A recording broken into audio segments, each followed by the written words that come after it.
ძვირფასი მეგობრებო, შაბათ-კვირას ხშირად ვეძებ მსოფლიოში ყველაზე ცნობილი ადამიანების საინტერესო ფილოსოფიურ ჩანახატებს.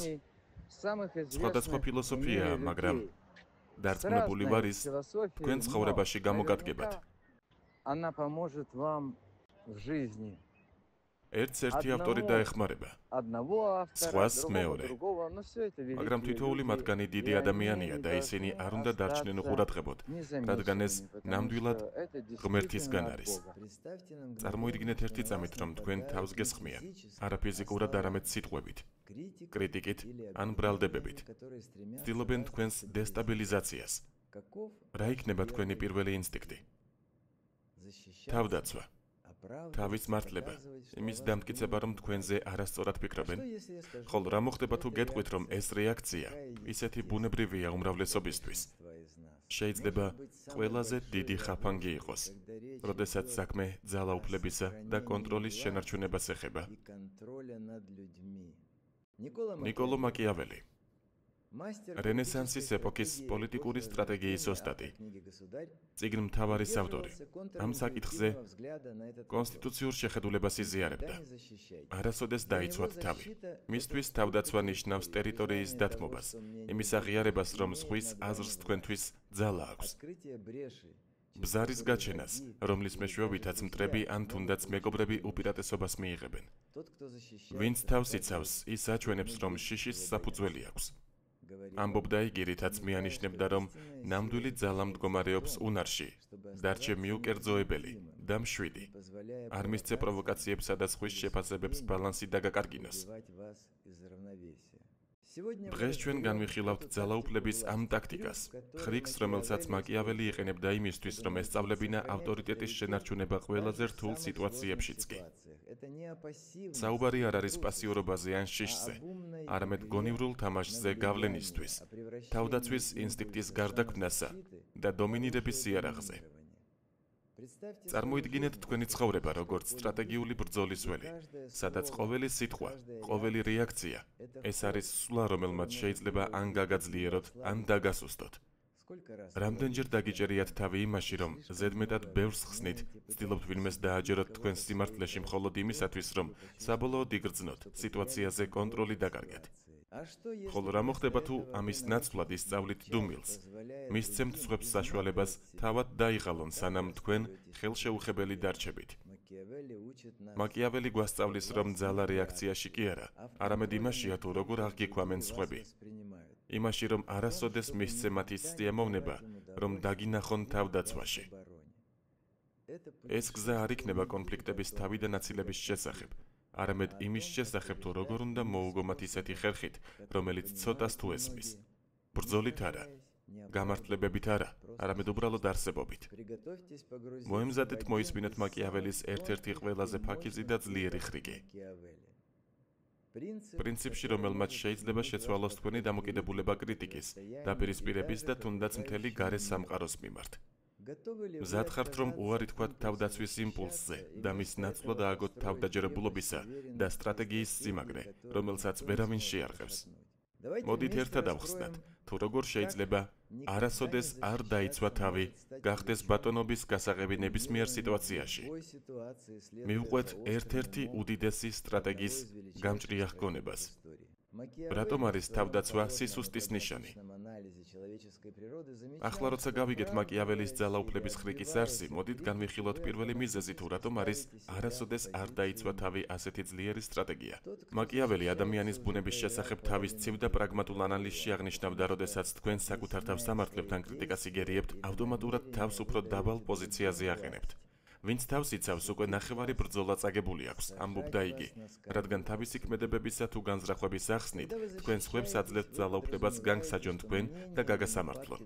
როდესაც თავს იცავთ, იგულისხმება, რომ სხვისი აზრი ან თავდასხმა მნიშვნელოვანია თქვენთვის, რომ ის იმდენად გეხებათ, რომ პასუხის გაცემას იმსახურებს. მაკიაველისთვის ეს თქვენს ძალაუფლების ჯავშანში საბედისწერო ბზარია. თქვენ აჩვენებთ ეჭვს, შიშს, რომ არასწორად გაგიგებენ და აძლევთ მოწინააღმდეგეს შესაძლებლობას კიდევ უფრო მეტად მანიპულირებულ რეგულირება მოახდინოს თქვენით. წარმოიდგინეთ ეს როგორც ჭადრაკის პარტია, როდესაც თავს იცავთ, ფიგურებს ამოძრავებთ მეფის დასაცავად, მაგრამ ამავდროულად მოწინააღმდეგეს აჩვენებთ, სად არის თქვენი სუსტი წერტილი, რაც მას აძლევს შესაძლებლობას უფრო ზუსტად დაგეგმოს შემდეგი დარტყმა. რამდენჯერ გიცდიათ აუხსნათ თქვენი შეხედულება ვიღაცას, ვინც რეალურად არც კი ცდილობდა გაგებას. და ბოლოს, აღმოგიჩენიათ, რომ რაც უფრო მეტს უხსნით, მით უფრო სუსტი ჩანხართ. მაკიაველი გვასწავლის, რომ ნამდვილი ძალა იმაშია, რომ არ აყვე ამ ცდუნებას, არ მისცე მოწონების ან დამტკიცების საჭიროებას ის ძალა, რომ თავდაცვით პოზიციაში დაგაყენოს. კითხეთ საკუთარ თავს, ჩემს ცხოვრებაში რა მომენტებში დავიცავი თავის სრულიად უსარგებლოდ. ძალაუფლება გადავეცი იმ ადამიანს, ვინც ამას არ იმსახურებდა. რა იქნებოდა უბრალოდ გამეტარებინა კრიტიკა, არაფრით გამმართლებულიყავი და შემენარჩუნებინა ჩემი კონტროლის პოზიცია. მისთვის იდეალური ლიდერი იქნება ეს პოლიტიკაში, ბიზნესში თუ პირად ცხოვრებაში, არის ის, ვინც ხელშეუხებელი ჩანს, ვისაც პროვოკაციები და ბრალდებები არ ეხება, რადგან მან იცის, რომ მისი ავტორიტეტი სხვის აზრზე არ არის დამოკიდებული. თავდაცვა იგივეა, რაც ქვიშის ციხის აშენება ზღვის ნაპირზე. როგორც არ უნდა ეცადოთ ზღვის სიახთმის ტალღებს ყოველთვის შეუძლია მისი დანგრევა. მაკიაველი მიიჩნევდა, რომ ამ ხაფანგის თავიდან აცილებით, თქვენი ნახავთ ენერგიას უფრო მნიშვნელოვანი სვლებისთვის, იმაზე კონცენტრირებისთვის, რაც ნამდვილად მნიშვნელოვანია. ეს არის თქვენი გრძელვადიანი სტრატეგია. როცა აღიარებთ, რომ თავდაცვა სისუსტის ნიშანია, იწყებთ ისეთი ძალაუფლების პოზიციის ჩამოყალიბებას, რომელიც სხვებს განაიარაღებს, მანამდეც კი სანამ ისინი თქვენზე თავდასხმას ცდიან. მაკიაველმა კარგად იცოდა, რომ სამყაროში, სადაც ყველა ცდილობს ისაუბროს, თავი გაიმართლოს ან სხვაზე იერიში მიიტანოს, დუმილი დაუფასებელი, მაგრამ წარმოუდგენლად ძლიერი იარაღია. ის, ვინც ცოტას ამბობს, მეტ შიშს ბადებს სხვაში. ვინაიდან არავინ იცის, რას ფიქრობს იგი, აღნიშნავდა მაკიაველი, რითაც მიანიშნებდა, რომ კრიტიკისა და პროვოკაციების წინაშე დუმილით თქვენ ინარჩუნებთ საიდუმლოების და ავტორიტეტის აურას, რომელიც თქვენს მოწინააღმდეგეებს აბნევს. როცა არ პასუხობთ, არ იცავთ თავს, არ შედიხართ ახსნის თამაშში, აიძულებთ სხვებს თავად შეავსონ სიცარიელე თავიანთი ვარაუდებით და ხშირად ეს მათ არ მატებს თავდაჯერებულობას, მაშინ როდესაც თქვენ კონტროლის ქვეშ რჩებით. დუმილი, ეს არის პასიურობა. ეს არის სტრატეგიული არჩევანი, რომელიც აჩვენებს, რომ საფრთხეს არ გრძნობთ და არ გჭირდებათ ვინმესთვის რაიმეს დამტკიცება. წარმოიდგინეთ ეს როგორც 7 ტბა ქარიშხლის შუაგულში. როცა ყველაფერი გარშემო აჩქარებულია, ყვირიან და ეჯახებიან, თქვენ მშვიდად და ხელშეუხებლად რჩებით. და ეს თავისთავად უკვე ძალის დემონსტრაციაა. რამდენჯერ გინახავთ, როგორ კარგავს ვინმე კონტროლს, როცა იგნორირებულია, მაშინ როცა სხვას დუმილი მხოლოდ აძლიერებს. მაკიაველი გვასწავლის, რომ დუმილის გამოყენებით კრიტიკოსებსა და მტრებს უკიდურესად განაიარაღებთ, რადგან ისინი ელიან რეაქციას, დისკუსიას, თავდაცვას, რომელზეც შეიძლება პასუხის გაცემა. და როცა ამას ვერ იღებენ, სიტუაციაზე კონტროლს კარგავენ. კითხეთ საკუთარ თავს, რომელ სიტუაციებში შემეძლო სიტყვების ნაცვლად დუმილის გამოყენება, რათა შემენარჩუნებინა კონტროლი და არ გადამეცა ძალაუფლება მას, ვინც მე მაკრიტიკებდა. რა იქნებოდა მხოლოდ მშვიდი თვალებით გეპასუხა თავდასხმისთვის, მიგეცა სხვისთვის საშუალება თვითონვე გადაღლილიყო ამ ყველაფრისგან. მაკიაველისთვის დუმილი კონტროლის იარაღია, რადგან ის ცვლის ძალაუფლების დინამიკას. საუბრის ნაცვლად, როცა პასუხს არ სცემთ, მეორე იწყებს საკუთარ თავში ეჭვის შეტანას, მაშინ როცა თქვენ ხელშეუხებელი ციხესიმაგრის მსგავსად რჩებით. იგი თვლიდა, რომ დიადმა ლიდერებმა იციან, როდის უნდა ისაუბრონ და როდის დუმილი შეინარჩუნონ, გამოიყენონ სიჩუმე თავდაჯერებლობის გამოსახატად და მცირე კონფლიქტების დიდ ბრძოლებში გადაქცევის თავიდან ასაცილებლად. დუმილის იარაღად აღებისას, თქვენ არა მხოლოდ ინარჩუნებთ ენერგიას, არამედ ქმნით იმ ადამიანის იმიჯს, რომლის განწყობაზეც რთულია იმოქმედო, რომლის აზრები საიდუმლოა სხვებისთვის, ეს არის ტაქტიკა, რომელიც ძალისხმევის გარეშე აღაშფოთებს გარემოს. სიჩუმე იმ ადამიანის ხელში, ვინც იცის, როგორ გამოიყენოს იგი. კუჩმა. მკვლელი, რომელმაც მთელი ტელევიზია და აბსოლუტურად ყველა ხალხთან კავშირის საშუალება მომიქცია. მადლობა ღმერთს, 90-იან წლებში ინტერნეტი ჯერ კიდევ არ იყო ასე განვითარებული. განსაკუთრებით კოლომოისკი არ იშურებდა ძალებს, რომელიც ახლა ამერიკის ციხეს ლუკიანოვსკის საგამოძიებო იზოლატორის საუკეთესო ნომერში ემალება. ხალხიც მშვიდადაა. მერე რა რომ საკანში ყავა და ფუნტუშები მიაქვთ მისთვის.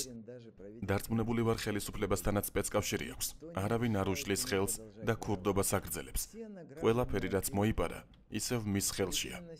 სწორედ ახლა უკრაინაში ხალხის მილიარდების გაძარცვისთვის საუკეთესო დროა. ყოველთვის მაგვირვებდა მისი კრეატიულობა. ასეთი რამ არც ერთ მილიარდერს არ გაუკეთებია. ის ხომ მსოფლიოს ერთ-ერთი ყველაზე მდიდარი ადამიანია. მაგრამ უკრაინას ვერ დატოვებს. ეს მისი ოქროსა და ბრილიანტებით სავსე სკივრია. ამერიკის შეერთებულ შტატებში წასვლა არ უნდა. იქ მხოლოდ მცირე ნაწილი აქვს იმისა, რაც მოიპარა. სად უნდა წავიდეს? ის ნამდვილად მაკიაველის მოწაფეა. არანაირი შეტყობინებები. არც ერთი გაყიდული ჟურნალისტი არ დაპატიჟეს. არადა ლუკიანოვკა წამების ადგილია. თავის დროზე მე თვითონაც ბევრი ადამიანი გავგზავნე იქ. ყვილად კი არ ვარ უკრაინის საპატიო პროკურორი. მაგრამ ახლა ვნანობა მას. ჯამში დაახლოებით 2 წელი გავატარე ციხეში, როცა დაკითხვებს ვატარებდი. ასეთები მესამე დღეს უკვე ჭკუიდან იშლებოდნენ.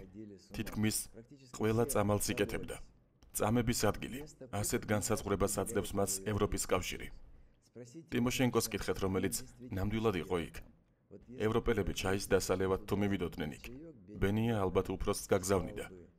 ასეთი რამ ჯერ არავის უნახავს. საინტერესოა, ოქროს უნიტაზი ხომ არ დგას.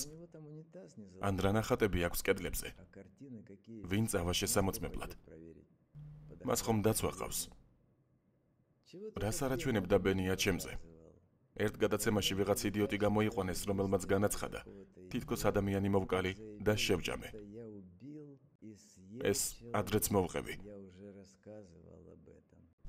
ახლა როცა დუმილი როგორც კონტროლის იარაღი განხილულია, გადავიდეთ მაკიაველის ძალაუფლების ხრიკის მესამე სტრატეგიაზე. დაესხვებმა იმართლონ თავი. მაკიაველი იაზრებდა, რომ ნებისმიერ დაპირისპირებასა თუ კრიტიკაში, ის ვინც ბევრს ამბობს, ცდილობს თავი იმართლოს ან სხვას თავს დაესხას. ხშირად თავს მოწყვლად პოზიციაში აყენებენ. უფრო მეტ ინფორმაციას გასცემენ, ვიდრე საჭიროა და კარგავენ კონტროლს სიტუაციაზე. დაედაიღალონ შენი მტრები. შენ კი უყურე. ურჩევდა მაკიაველი, რითაც მიანიშნებდა, რომ თავდაცვის ნაცვლად შეგიძლიათ სიტუაცია ისე გადააქციოთ, აიძულოთ თქვენი მეტოქეები ახსნის, თავის მართლების პოზიციაში დატოვოთ. ეს არა მხოლოდ ყურადღებას გადაიტანს თქვენგან, არამედ მათ თავდაცვით პოზიციაში აყენებს, რომელსაც მაკიაველი სისუსტეთ თვლიდა. დასვით ფრთხილი კითხვა, გამოხატეთ ინტერესის იმიტაცია. ან თუნდაც იგნორირება მოახდინეთ კრიტიკაზე. თავად კი ხელშეუხებელი რჩებით. წარმოიდგინეთ, თითქოს ეს ფარიკაობაში დუელია, სადაც თავდასხმას ან ბლოკირების ნაცვლად ნაბიჯს უკან გადადგამთ. საშუალებას აძლევთ მოწინააღმდეგეს წინ იმოძრაოს და დაიღალოს. საკუთარი სტრატეგიები გამოააშკარავოს. ხოლო თქვენ უბრალოდ ამას დააკვირდებით. რამდენჯერ გინახავთ, როგორ იბნევა ადამიანი საკუთარ სიტყვებში. მაშინ, როცა ცდილობს თქვენზე იერიში მიიტანოს. უბრალოდ იმიტომ, რომ თქვენ არ რეაგირებდით, როგორც მოელოდა, არამედ მეტი დეტალი მოითხოვეთ, ან მას საუბრის შესაძლებლობა მიეცით. მაკიაველი გვასწავლის, რომ შესაძლებლობა მისცეს სხვას განმარტებები გააკეთოს, ეს არის ძალაუფლების დინამიკის მანიპულირების საშუალება. თან ისე, რომ არ გამოხატოთ ძალისხმევა. თქვენ არ იცავთ თავს, არამედ აიძულებთ მათ ატარონ ეს ტვირთი, თქვენ კი ინარჩუნებთ სიძლიერეს ან გულგრილობას. კითხეთ საკუთარ თავს, რომელ მომენტებში შემეძლო თამაშის შემომებრუნებინა, თავდაცვის ნაცვლად მეორესთვის მეთხოვა უკეთ აეხსნა თავისი კრიტიკა. როგორი იქნებოდა ადევნო თვალი, როგორი კარგება საკუთარ ბრალდებებში. ხოლო მე დუმილს ვინარჩუნებ ან სვამ კითხვებს, რომლებიც მათ განაიარაღებს. მაკიაველისთვის ეს სტრატეგია განსაკუთრებით ეფექტურია, რადგან ადამიანები როცა განმარტავენ საკუთარ სიტყვებს, ხშირად ეწინააღმდეგებიან საკუთარ თავს ან აჩვენებენ სისუსტეს არგუმენტებში, ნდობას კარგავენ. მაშინ როცა თქვენ კონფლიქტზე მაღლა რჩებით, იგი თვლიდა, რომ დიდ სტრატეგებს შეუძლიათ ბრალდება გარდაქმნან ბრალმდებლისთვის ხაფანგად. შესაბამისად, არც პირდაპირი თავდაცვა გახდება საჭირო. თქვენ მისცემთ სხვა ადამიანებს ახსნა განმარტების გაკეთების საშუალებას. თქვენ არა მხოლოდ არ დაიღლებით გამართლებებით, არამედ მოიგებთ დროს სიტუაციის შესაფასებლად, შემდეგი სვლის დაგეგმვისთვის და იმიჯის შესანარჩუნებლად ადამიანის, რომელიც პროვოკაციებს არ აყვება. ეს არის გზა გამარჯვების, ბრძოლების გარეშე. ძალაუფლების შენარჩუნების, მაშინ როცა მეორე ადამიანი საკუთარ თავს აჩენს, ამით კი ამტკიცებს, როგორც მაკიაველი იტყოდა, ნამდვილი ძალა თხრობის კონტროლშია. ისე რომ არ გეტყობათ, რომ ამას ცდილობთ. შეინარჩუნეთ თავდაჯერებულობის ილუზია, რადგან განვიხილეთ, როგორ შეიძლება სხვებისთვის ახსნის უფლების მიცემა ძალაუფლების დინამიკის შეცვლისთვის. გადავიდეთ მაკიაველის ხრიკის მეოთხე სტრატეგიაზე, დარჩით თავდაჯერებულობის ილუზიაში. მაკიაველი თავისი პრაგმატული ხედვით პოლიტიკასა და ადამიანის ბუნებაზე ხაზს უსვამდა, რომ აღქმა ისეთივე მნიშვნელოვანია, როგორც რეალობა, როცა საქმე ძალაუფლებას ეხება. თვალებით ბევრად მეც განსჯიან ვიდრე ხელებით, ამბობდა იგი, რითაც მიანიშნებდა, რომ თუნდაც კრიტიკა ან თავდასხმა არასოდეს გამოავლინოთ. მაკიაველისთვის თავდაცვა დაბალი თვითშეფასების ნიშანია, მაშინ როდესაც თავდაჯერებულობის პროექცია მიუხედავად იმისა, რას გრძნობთ შინაგანად, ძალის დემონსტრაციაა, რომელიც სხვებს აშორებს სურვილს კიდევ ერთხელ გამოგიწვიონ. თავდაჯერებულობის ილუზია უხილავ ბარიერს ქმნის. ის სხვებს აიძულებს ყოყმანს, სანამ ისევ შემოგიტევენ, რადგან ხედავენ, რომ თქვენ ასე მარტივად არ ნებდებით. წარმოიდგინეთ ლომი, რომელიც მიუხედავად ჭრილობისა თავს მაღლა წევს და მტკიცე მზერას ინარჩუნებს. დაცებლები მის გარეშე ვერ ბედავენ ლომთან მიახლოებას, რადგან ეშინიათ ძალის, რომელსაც ის ასხივებს. რამდენჯერ გინახავთ, როგორ ინარჩუნებს ადამიანის სიმშვიდეს ბრალის წარდგენამდე. და მხოლოდ ამის ხარჯზე უფრო ძლიერად და ხელშეუხებლად გამოიყურება, თუნდაც იცოდეთ მისი სისუსტე. მაკიაველი გვასწავლის, რომ თავდაჯერებულობა, თუნდაც ის ამ მომენტში მხოლოდ ფასადია, ძლიერი იარაღია ავტორიტეტის შესანარჩუნებლად. რადგან ადამიანები იშვიათად აყენებენ ეჭვქვეშ იმას, ვინც თავდაჯერებულად გამოიყურება. კითხეთ საკუთარ თავს, რა სიტუაციებში მივეცით ჩემს უნდობლობას გამოვლენის უფლება, როცა თავს ვიცავდი? როგორი იქნებოდა კრიტიკას 7 ღიმილით ან 7 მზერით შევხვედროდი? სიტყვების გარეშე, რომლებიც ეჭვს გასცემდა. მაკიაველისთვის თავდაჯერებულობის ილუზიის შენარჩუნება არ არის ამპარტავნობა, არამედ კონტროლია. კონტროლი საკუთარ იმიჯზე, ემოციებზე და იმ აღქმაზე, რაც სხვებს თქვენზე აქვთ. ის თვლიდა, რომ ყველაზე ეფექტური ლიდერები ისინი არიან, ვინც არასოდეს აჩვენებენ სისუსტეს. ყველაზე მძიმე ვითარებაშიც კი, რადგან ეს მტრებს განაიარაღებს და პატივისცემას აღძრავს, თუნდაც იძულებიც. თავდაჯერებულობის ილუზიის განვითარებით, თქვენ არა მხოლოდ თავიდან იცილებთ თავდაცვის შეცდომას, არამედ ქმნით ადამიანის რეპუტაციას, რომელსაც ადვილად ვერ შეარყევენ. ეს არის ტაქტიკა, რომელიც პრაქტიკას საჭიროებს, რადგან იგი ეწინააღმდეგება ინსტინქტს, რეაგირებას ან თავის მართლებას. მაგრამ დროთა განმავლობაში ის მეორე ბუნებად იქცევა, რაც გხდით ავტორიტეტულ ფიგურად, რომელსაც სხვები ვერ გაუბედავენ გამოწვევას სერიოზული მიზეზის გარეშე. თავდაჯერებულობა, როგორც მაკიაველი ამბობდა, ეს არის ჯავშანი, რომელიც გიცავთ ისე, რომ თქვენ ბრძოლა არ გჭირდებათ. გადააქციეთ კრიტიკა შესაძლებლობებად. იმის მნიშვნელობაზე ფიქრის შემდეგ, თუ რამდენად საჭიროა ხილვადობისა და თავდაჯერებულობის შენარჩუნება, გადავიდეთ მაკიაველის ძალაუფლების ხრიკის მეხუთე სტრატეგიაზე. გადააქციეთ კრიტიკა შესაძლებლობად.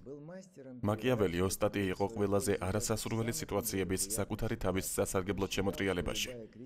იგი თვლიდა, რომ ნებისმიერი კრიტიკა ან თავდასხმა, როგორი მტრულიც არ უნდა ჩანდეს, შეიცავს შანსს აჩვენოთ უპირატესობა, ინტელექტი, ან თუნდაც სულგრძელობა, ოღონდ იმ შემთხვევაში, თუ თავდაცვის ხაფანგში არ გაებმებით. ბრძენი მბრძანებელი თავისკენ ნასროლი ქვებით საკუთარ ციხესიმაგრეს აშენებს. ამბობდა იგი, რითაც გულისხმობდა, რომ იმის ნაცვლად რომ რეაგირება მოვახდინოთ თავის მართლებით ან გაბრაზებით, შეგიძლიათ გამოიყენოთ სხვათა სიტყვები, როგორც სცენა თქვენი ძალაუფლების პოზიციის გასამყარებლად. ეს შეიძლება ნიშნავდეს კრიტიკაზე იუმორით პასუხს, რაც აჩვენებს, რომ სხვა თქვენზე გავლენას არ ახდენს.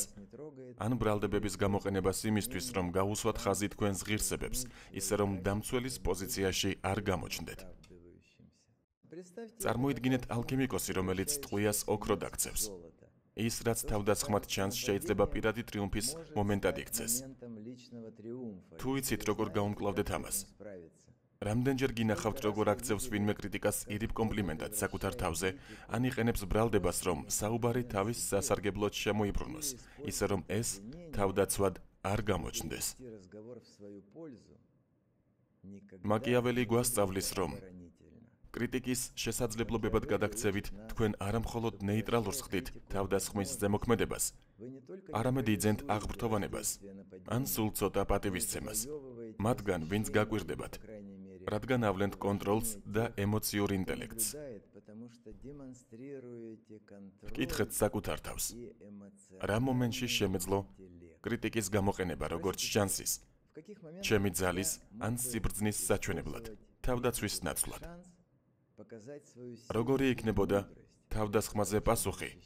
გამჭრიახი კითხვით ან შენიშვნით, რომელიც ჩემს პოზიტიურ დეტალებზე გადაიტანდა ფოკუსს. მაკიაველისთვის ეს ტაქტიკა აუცილებელია, რადგან ადამიანები ყოველთვის აკვირდებიან, როგორ ართმევთ თავს სიძნელეებს და პოტენციური სისუსტის მომენტის ძალად გადაქცევამ შეიძლება გააძლიეროს თქვენი როგორც ლიდერის ან სტრატეგის იმიჯი. იგი თვლიდა, რომ ძალაუფლების დიდი მოთამაშეები კრიტიკას არ აღიქვამენ როგორც საფრთხეს, არამედ როგორც გამოწვევას, აჩვენონ თავიანთი უნარი მღელვარე წყლებში მანევრირებისა და ხჩობის გარეშე.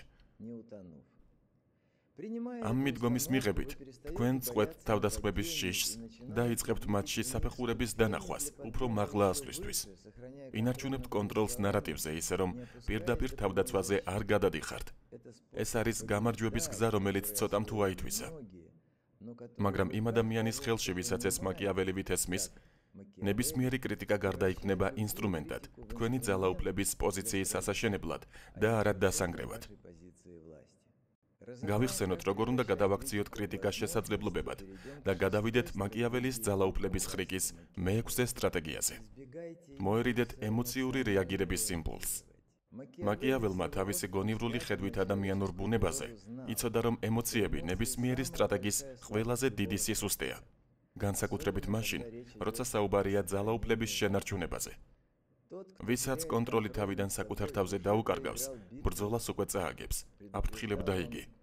ხაზგასმით აღნიშნავდა, რომ გაბრაზებით, გაღიზიანებით ან შებოჭილობით, კრიტიკაზე ან თავდასხმაზე რეაგირება ყველაზე სწრაფი გზაა, ტერიტორია დაუთმოთ მოწინააღმდეგეს. ემოციების გავლენით თავდაცვა არა მხოლოდ აჩენს თქვენს სისუსტეს, არამედ ანიჭებს სხვას სიამოვნებას. ჭეშმარიტი ოსტატობა მდგომარეობს მოთმინების შენარჩუნებაში, იმაში, რომ არ მიეცეთ იმპულსურ გრძნობებს, რომლებიც განსაზღვრავენ თქვენს ქმედებებს ან სიტყვებს. თუნდაც პროვოკაცია პირადი ან ტკივილის მომგვრელი იყოს. წარმოიდგინეთ ეს როგორც ვულკანი, რომელიც შინაგანი წნევის მიუხედავად ირჩევს არ ამოხეთქოს. მისი ძალა მოთმინებაშია. უნარში დარჩეს სტაბილური მაშინ, როცა სხვები აფეთქებასელიან.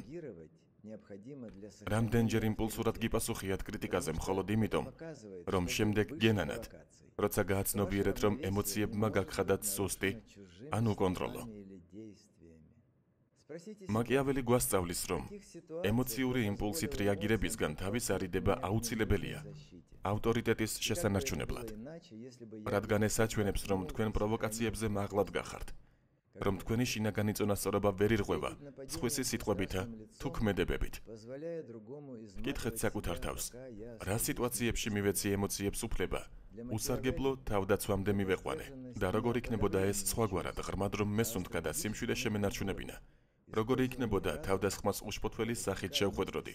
მომეცა საშუალება სხვისთვის თავად დაღრილიყო, სანამ მე ხელშეუხებელი დავრჩებოდი. მაკიაველისთვის ეს თავშეკავება გრძნობების ჩახშობას არ გულისხმობს, არამედ მათ სტრატეგიულ კონტროლს, როცა გონება ხდება გზამკვლევი გულის ნაცვლად. ის მიიჩნევდა, რომ დიდი ლიდერები არიან ისინი, ვინც საკუთარ ვნებებს ფლობენ და მათ გარდაქმნიან საწვავად გააზრებული გადაწყვეტილებებისთვის, ხოლო არა აფეთქებად, რომელიც ასუსტებთ. ემოციური რეაქციებისგან თავის არიდებით, თქვენ არა მხოლოდ იცავთ ძალისეულ იმიჯს, არამედ იგებთ დროსაც, რათა ნათლად შეაფასოთ სიტუაცია. დაგეგმოთ პასუხი, ან მისი არარსებობა ისე, რომ მაქსიმალურად გააძლიეროთ საკუთარი ძალაუფლება. ემოციური რეაქციების თავიდან არიდების მნიშვნელობაზე დაფიქრების შემდეგ გადავიდეთ მაკიაველის ძალაუფლების ხრიკის მეშვიდე სტრატეგიაზე. ეს არის ყურადღების გადამისამართების ძალა. მაკიაველი იყო აღქმის მანიპულირების ოსტატი და იცოდა, რომ ნებისმიერ დაპირისპირებასა თუ კრიტიკაში საუბრის ფოკუსის კონტროლი არანაკლებ მნიშვნელოვანია, ვიდრე საკუთარი რეაქციების კონტროლი. არ დაუშვა, რომ სხვებმა განსაზღვრონ ბრძოლისველი, ამბობდა იგი, რითაც მიანიშნებდა, რომ ბრალდებასა თუ კრიტიკაზე პასუხის ნაცვლად შეგიძლიათ ყურადღება სხვა საკითხზე გადაიტანოთ, რითაც ნეიტრალურს გახდით თავდასხმას და თავს არ აყენებთ გამართლების პოზიციაში. ყურადღების გადამისამართება შეიძლება ნიშნავდეს თემის შეცვლას მოულოდნელი კითხვით, ახალი ხედვის წარმოდგენას, რომელიც ინტერესს გადაიტანს, ან თუნდაც რაღაც პოზიტიური ხაზგასმას, რაც კრიტიკის სიმძიმეს შეამცირებს. ეს ტაქტიკა გაძლევთ საშუალებას დარჩეთ თხრობის სათავეში და არ მისცეთ საუბარს უფლებად რეალებდეს თქვენს თითქოს და შეცდომებისა თუ სისუსტეების ირგვლივ. წარმოიდგინეთ ილუზიონისტი, რომელსაც ტრიუკზე ეკითხებიან, ხოლო ის სცენის კუთხეში მბზინავ ობიექტზე მიუთითებს. სანამ ყველა იქ იყურება, ის უპრობლემოდ იცილებს ყურადღებას. რამდენჯერ გინახავთ, როგორც ვლის ვინმე ოსტატურად დაძაბული მსჯელობის მიმართულებას ისე, რომ ყველა ივიწყებს თავდაპირველ კრიტიკას, ხოლო თვითონ ხელშეუხებელი რჩება. მაკიაველი გვასწავლის, რომ ყურადღების გადამისამართება ძალაუფლების ნატიფი ფორმაა. ის თავიდან აგაცილებთ პირდაპირ დაპირისპირებასა და თავდაცვის აუცილებლობას, ხოლო სხვებს ამავე დროს აჩერებს მხედველობის მიღმა ან დეზორიენტირებულ მდგომარეობაში. კითხეთ საკუთარ თავს, რა მომენტებში შემეძლო ყურადღების გადატანა კრიტიკიდან, რაიმეთი მიუთითებელი ან საინტერესო ჩართვით, თავდაცვის ნაცვლად. როგორი იქნებოდა თავდასხმაზე პასუხის გაცემა ისტორიით, ან კითხვით, რომელიც სრულად ცვლის საუბრის ტონს.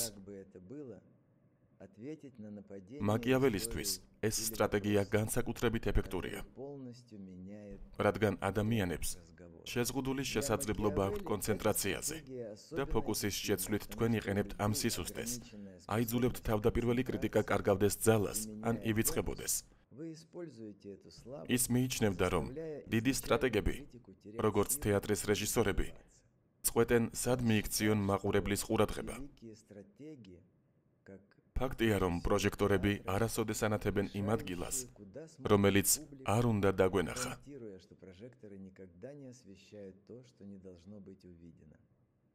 ყურადღების გადამისამართებით, თქვენ არა მხოლოდ თავს აარიდებთ გამართლების გზით დაღლას, არამედ ინარჩუნებთ კონტროლს გარემოზე. მართავთ სხვების აღქმას ისე, რომ ისინი ვერც კი შეამჩნევენ, რომ მათ მართავენ. ეს არის გადატანის ხელოვნება, რომელიც იმის ხელშია, ვინც იცის, როგორ გამოიყენოს.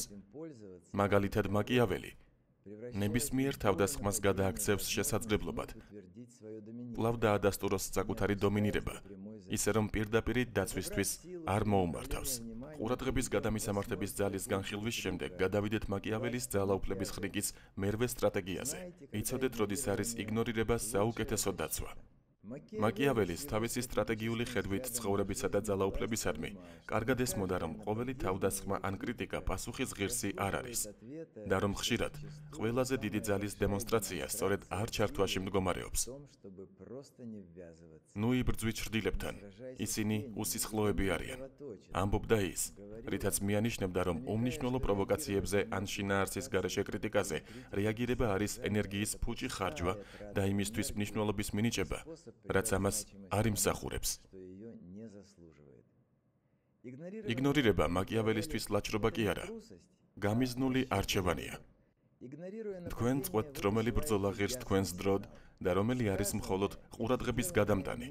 რომელიც არ ახდენს გავლენას თქვენს ძალაუფლებრივ პოზიციაზე. იგნორირებით თქვენ გასცემთ მკაფიო სიგნალს. ნათქვამი ან გაკეთებული არ არის საკმარისი სიმძიმის, რომ თქვენზე იმოქმედოს და ეს ხშირად განაიარაღებს აგრესორს, რომელსაც რეაქცია სჭირდებოდა, რათა კონფრონტაცია გაეგრძელებინა. წარმოიდგინეთ ეს როგორც სპილო, რომელიც მშვიდად მიემართება გზაზე. ის არ ჩერდება, რომ უპასუხოს პატარა ძაღლის ყეფას. იცის, რომ მისი დიდებულება ასეთ ყურადღების გადამტანებზე მაღლა დგას. რამდენჯერ ჩართულ ხართ უსარგებლო დავებში? ან თავდაცვაში მხოლოდ იმისათვის, რომ შემდეგ გააცნობიეროთ. თემა თქვენს ძალის ხმევად არ ღირდა. მაკიაველი გვასწავლის, რომ იმის ცოდნა, როდის უნდა იგნორირება, მნიშვნელოვანია ავტორიტეტის შესანარჩუნებლად, რადგან ეს აჩვენებს თავდაჯერებასა და თვითკონტროლს და ამავე დროს ხელს უშლის თქვენს გამოფიტვას არამნიშვნელოვან კონფლიქტებში. კითხეთ საკუთარ თავს, რა სიტუაციებში შემეძლო უბრალოდ დამეიგნორირებინა კრიტიკა ან პროვოკაცია, თავდაცვისა თუ რეაგირების ნაცვლად. როგორი იქნებოდა ზოგიერთი სიტყვა ან ქმედება ისე გამეტარებინა როგორც ქარი, ჩემამდე მიუღწევლად და ჩემი ბალანსიდან გამოყვანის გარეშე. მაკიაველისთვის ეს ტაქტიკა განსაკუთრებით ეფექტურია იმ ადამიანების მიმართ, ვინც ყურადღებას ან ძალაუფლებას ეძებს. როცა თქვენს პროვოცირებას ახდენენ, მაგრამ თქვენ მათ სასურველ რეაქციას არ აძლევთ.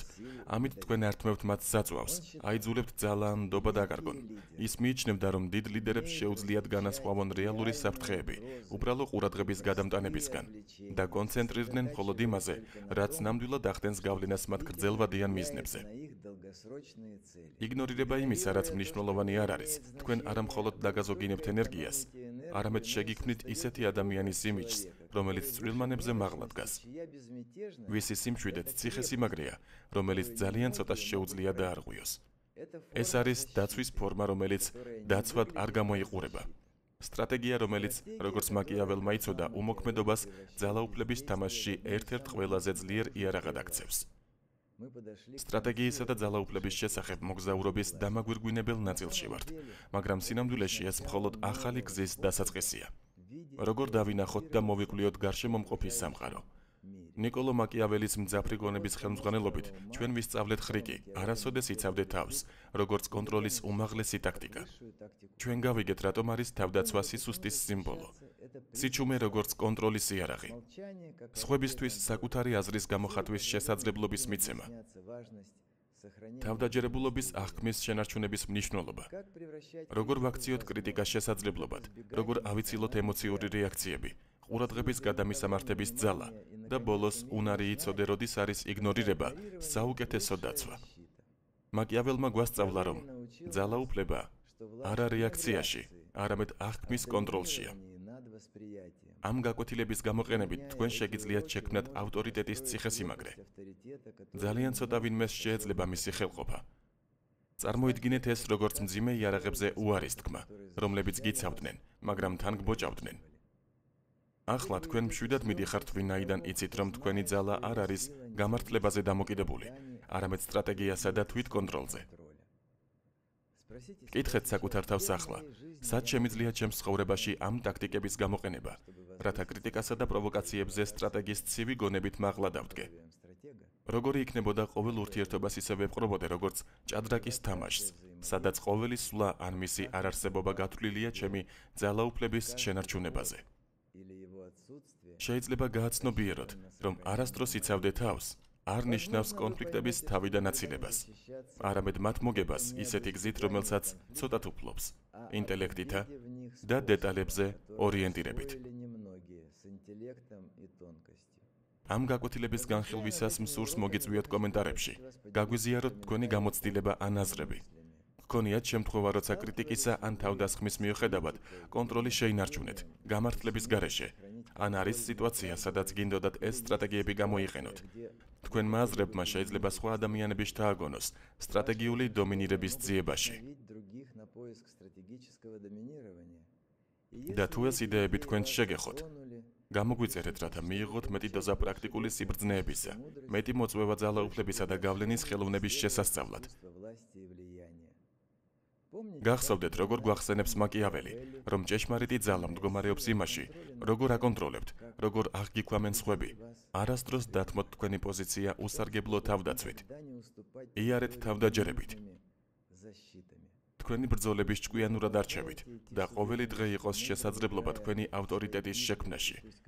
პროვოკაციებზე არ შეჩერებულიყავით.